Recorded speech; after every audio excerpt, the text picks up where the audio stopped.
Well, hello, everyone, and welcome to the Bottom Line Me podcast. I'm your host, Allard, and today we're diving back into a topic that's really close to my heart, the transformative power of coaching.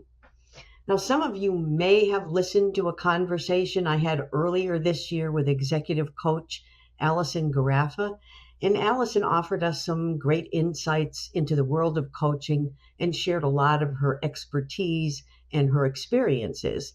So today, what I thought we would do is flip the script and talk to someone who has hired a professional coach.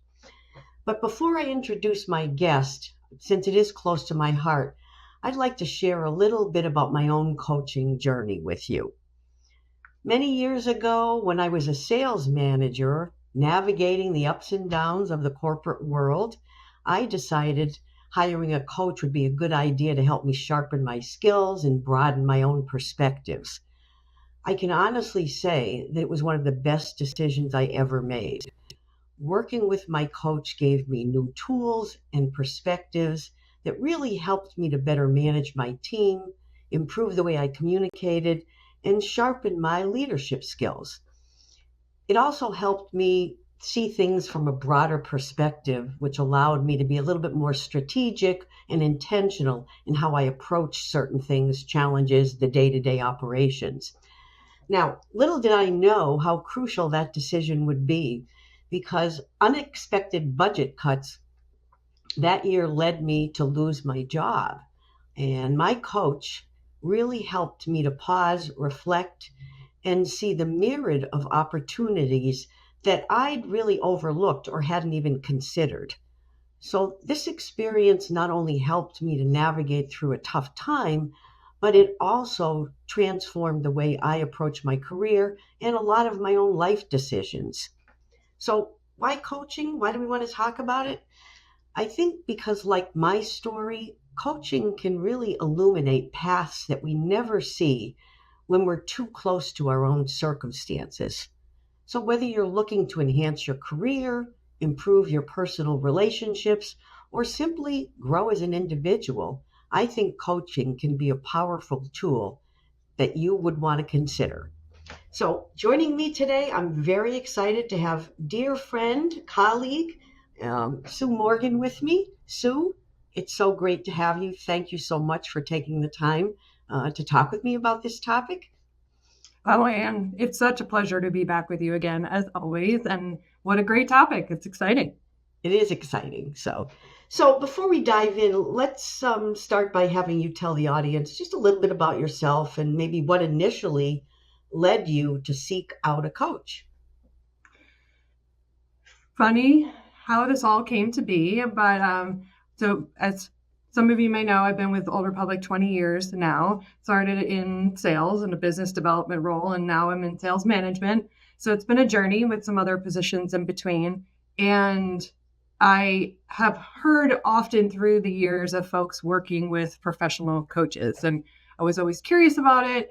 But as soon as I started diving into the research of finding a coach, life got distracting, and I gave up my search until one day, a dear friend called me and said, "Hey, you're never going to guess this, but I'm now a certified coach." And I said, ooh.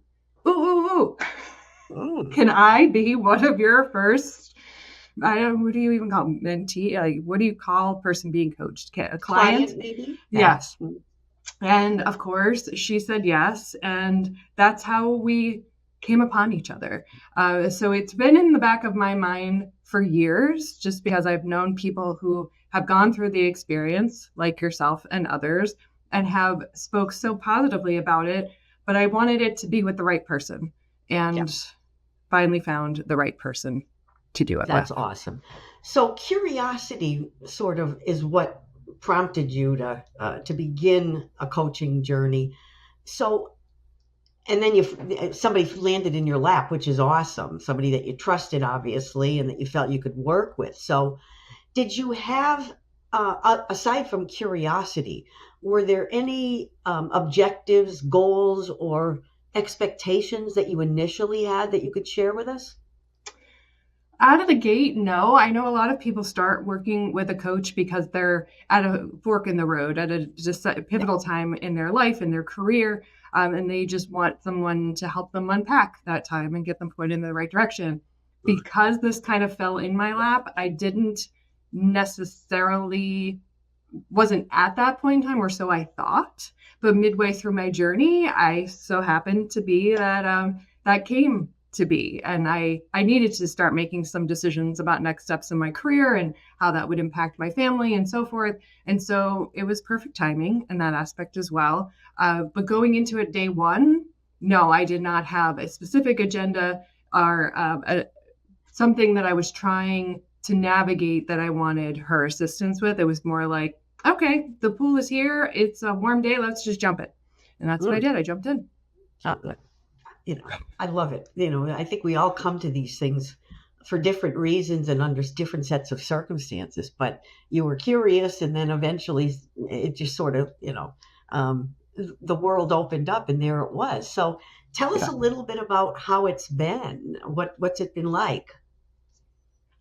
So we had a number of sessions in the beginning, and most of that time, since I wasn't necessarily from day one trying to navigate a change, although I think it was a matter of weeks into it, um, we were just trying to, where am I now? Is where I am now where I want to be, both personally and professionally. And in both aspects, what are my top priorities? And so we unpacked all of those, and it was interesting to me that she does a phenomenal job of really listening to everything that I shared with her. And some of the things that I tend to minimize in my own life because I'm justifying it as being not important or not as much of a priority, she would always bring back and say, okay, but you said this. So let's rank the priority. Let's rank the importance of that item, because it came out of your mouth, so it's in your mind. But where does it actually fit in your life? And then as we continued to work together, like I said, I came to a point in my career where I needed to figure out my next step. Where did I want to be? And she really helped me navigate the decision based on what was truly important in my life then and still is now. We did a lot of back and forth on personal versus professional. And I think us women in particular struggle with the balance of those two and feel Mhm. guilty at times when one overpowers the other. I think that's the constant line of guilt us moms, working moms, Yep. feel to our families, our spouses, our children, and to our employers, right? We're trying to keep everyone happy. But at some point in time, somebody's got to win. And so I had to really face what my priorities were, and she helped me do just that. Yeah. Yeah. Just back from my own experience, having someone who could be really objective, that didn't have skin in the game, um, really, really helped me because he wasn't afraid to ask those questions. Or, as you just said, you said this a few times ago when we were talking. So, yeah, that's great.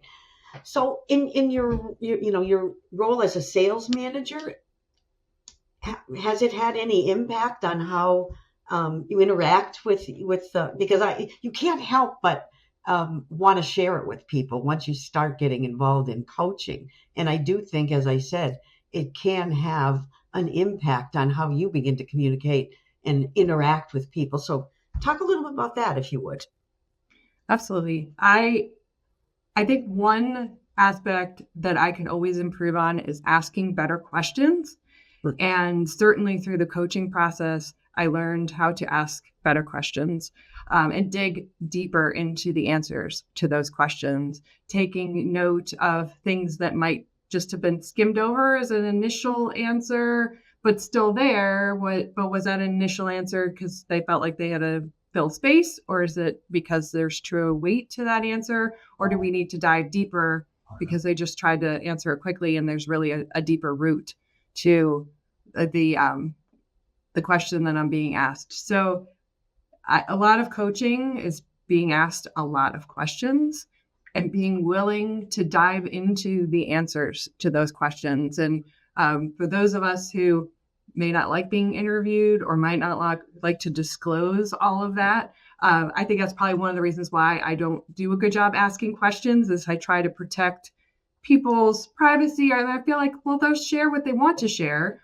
But as a manager, we need to dive deeper into some of those answers, right? And sometimes it takes asking the tough questions. And being on the receiving end of that, I wasn't offended that she was asking me these questions, but it shows a sign of really wanting to get to the heart of whatever that matter is. So awesome.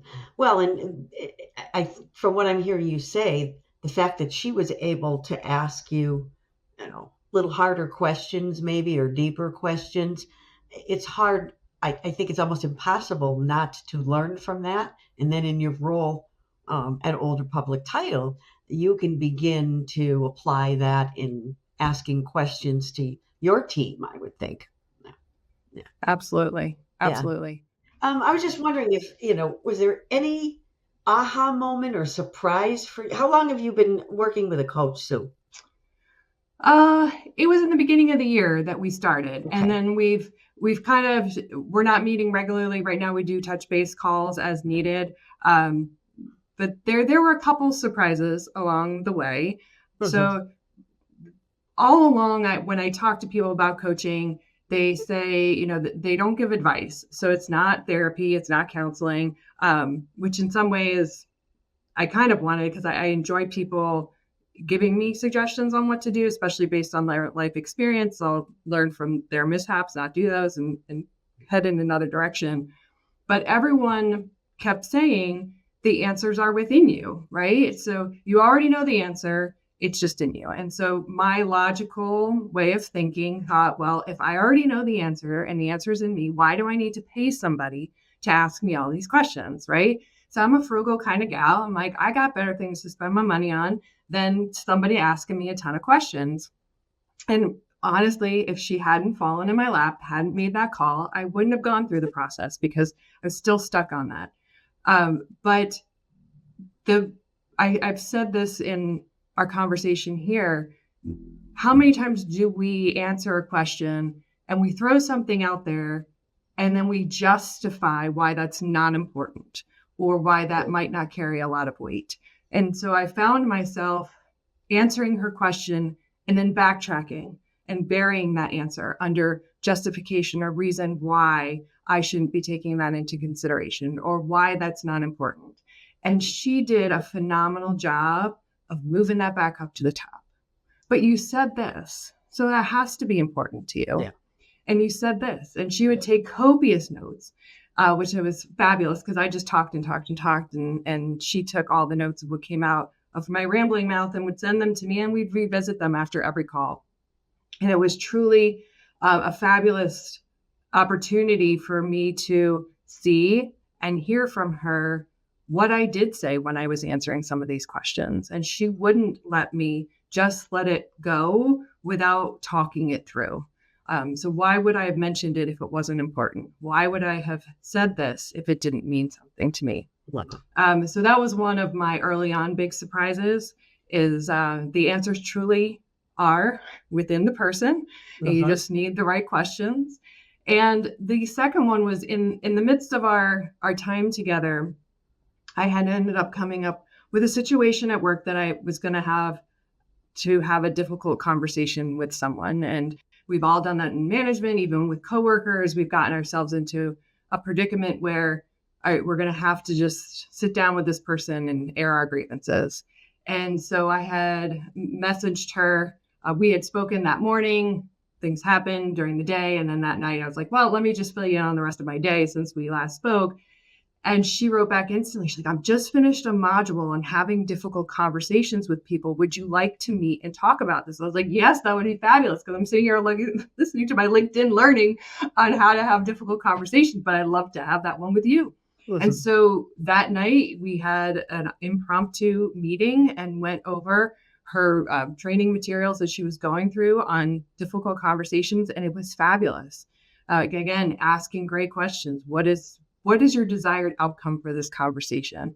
How do we get to this point? How do you want to lead? If you say this and they respond with this, how are you going to respond to that? And it was just a phenomenal exercise. And I had no idea that in addition to finding your own path, setting your own goals and working with them to achieve your goals, there were also like these a la carte ancillary services of a coach, if you will. Yeah. So that was just amazing to me, a perfect timing. So I guess it all was perfect timing at that point. I love the question that she asked you, what is your desired outcome? That is brilliant, because when you were talking a little earlier about, and I asked you about what was your objective, what did you want to accomplish? Sometimes we don't know. We think we know, but we really don't. It's kind of like in a lot of the work I do. I ask somebody, what's your goal? And the answer isn't really a goal. It's really I'm scratching my head trying to figure out exactly what it is. So I love that question. What is your desired outcome? That's a wonderful takeaway. So it makes you ask different questions of yourself too before you go into a difficult conversation. And instead of going in guns a-blazing, now you're thinking about, here's what I want to accomplish by having this conversation. Awesome. Yep. That's a golden nugget, Sue.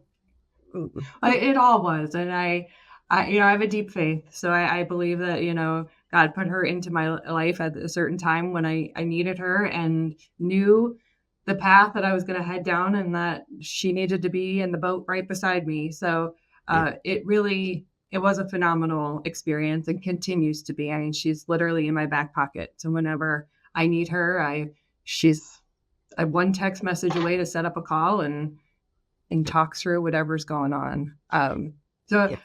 I guess you're going to ask me to bottom line you at this point. I was just going to say, is there anything else that you want to share before I ask you to give us the bottom line on this? No, I don't want to keep rambling because I'm excited about it. I've been clearly vague on some of what I've discussed with her. And if anyone would like to reach out to me in one-on-one, I'm happy to share some of the details of my conversations and whatnot. I don't need to bore our entire audience with that. But if you're skeptical, if it's something that you've always thought in the back of your mind, maybe I should do this, so that's probably the sign that you should navigate into it. It was worth every penny. She was just truly a valuable asset, and you don't need to be at the crossroads of life to have a reason to pick up the phone and have that conversation. And it's honestly, make it what you want it to be. If you want to work with someone every week for 2 months, then that's what it can be. And if you want it less than that, that's what it can be too. So give it a shot if it's something you think you might be interested in. I love that bottom line. I think there's no one that wouldn't benefit from at least, dipping their toe into the pool and checking it out. So great. Well, Sue, I can't tell you how much I enjoyed having this conversation. As I said, I love conversations around this particular topic. So I want to thank you for taking some time out of your day today to share this with everyone. And I'd also like to thank our audience for joining us. Hope you'll come back soon. And until then, let's all continue to learn, grow, and prosper. Thank you.